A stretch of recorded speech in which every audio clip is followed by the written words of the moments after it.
तुम्हारी चेहरे पे मुस्कुराहट क्यों है आज? बात ही कुछ ऐसी है। फिर मुझे बताओ ना बेटा, क्या बात है? वो मैंने जॉब के लिए अप्लाई किया था ना, वहां से कॉल आई है मुझे। सच? तुम्हारी नौकरी हो गई? अभी सेलेक्ट नहीं हुआ। पूरे 100 कैंडिडेट्स थे, उनमें से 20 का चुनाव हुआ है। उनमें से एक आपका बेटा दानियाल भी है। मेरा दानियाल 100 में से नहीं, लाखों में एक है। और देखना, ये जो 20 है ना, उसमें से इंशाल्लाह तुम्हें चुनेंगे जरूर। बोल इंशाल्लाह। अच्छा, दोबारा कब बुलाया उन्होंने? कल। आज शाम में ना इशा की नमाज के बाद तुम्हारे लिए एक वजीफा करूंगी। अल्लाह ने चाहा तुम्हें खुदा कामयाब करेगा। मेरा बेटा बहुत बड़ा अफसर बनेगा। आमीन। मैं बहुत खुश हूँ मेरा बच्चा। जुलेखा, तुम्हें कब से कहा है खाना लगाओ, और तुम यहाँ खड़ी हंस रही हो। वरीशा के गुस्से का नहीं पता तुम्हें? और तुम अब किचन में आ ही गए हो तो थोड़ा हाथ पांव मार लो। बर्तन नजर नहीं आ रहे तुम्हें? बर्तन धो लो, इनसे तो अब काम होता नहीं। बाजी, सब कुछ हो गया, खाना भी तैयार होने वाला है। दानियाल क्यों बर्तन धोएगा? क्यों, ये कहीं का अफसर लग गया है क्या जो बर्तन नहीं धो सकता? पहले बड़े घर में तो गाड़ियां वाड़ियां संभाल लेता था, और यहाँ सारा दिन क्वार्टर में पड़ा फोन देखता रहता है। अच्छा है अगर तुम्हारे साथ काम में हाथ वाथ बटा ले तो। अब देख क्या रहे हो, बर्तन पड़े हैं, धो दो। जी मैं धोता हूँ। बड़ी आई, दानियाल क्यों बर्तन धोएगा? दानियाल रहने दो, मैं धो रही हूँ। क्यों बेटा, ये तुम्हारा काम नहीं है मेरा बच्चा। नहीं, छोड़। नहीं, तुम्हें मेरी कसम, बस जाओ। देखो मेरा जान, अब कल को तुम ऑफिसर बन जाओगे, ये काम थोड़ी करोगे, और फिर माँ को भी ये काम छुड़वा दोगे ना तुम। फिर जा मेरी जान, तुझे मेरी कसम, जा मेरा बेटा, जा।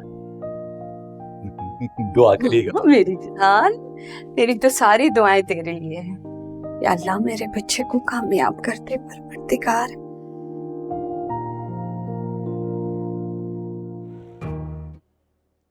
महक, देखो इससे अच्छा मौका हमें नहीं मिलेगा। तुम्हें वरीशा को समझाना होगा। मुझे लगता है जब से वो उस घर से आई है ना, तब से उसकी दादी की तबीयत खराब है और वो हॉस्पिटल में है। अगर उसकी दादी को कुछ हो गया ना, तो हमें लाखों का नहीं, करोड़ों का नुकसान होगा। और मुख्तार और वहाज वो वरीशा को कभी नहीं अपनाएंगे। क्या मतलब है तुम्हारा? तुम कहना क्या चाह रहे हो? महमूद, तुम खुद उनके गार्ड को धमका कर आए हो, और अब तुम चाह रहे हो कि मैं वहां उनकी चौखट पर जाऊं, रोऊं, गिड़गिड़ाऊं और उनसे भीख मांगूं? बात को समझने की कोशिश करो महक। जब तक उन्हें यकीन नहीं आएगा कि वरीशा यहाँ पर गैर महफूज है, वरीशा वहां पर एडजस्ट नहीं कर सकेगी। सोच क्या रही हो? तुम्हें उन्हें यकीन दिलाना पड़ेगा कि वरीशा के साथ यहाँ पर कुछ भी हो सकता है। बुलाओ वरीशा को, मैं उससे बात करता हूँ। कहाँ है वरीशा? वरीशा, वरीशा कहाँ हो तुम? जी क्या हो गया, इतना चिल्ला क्यों रहे हैं आप?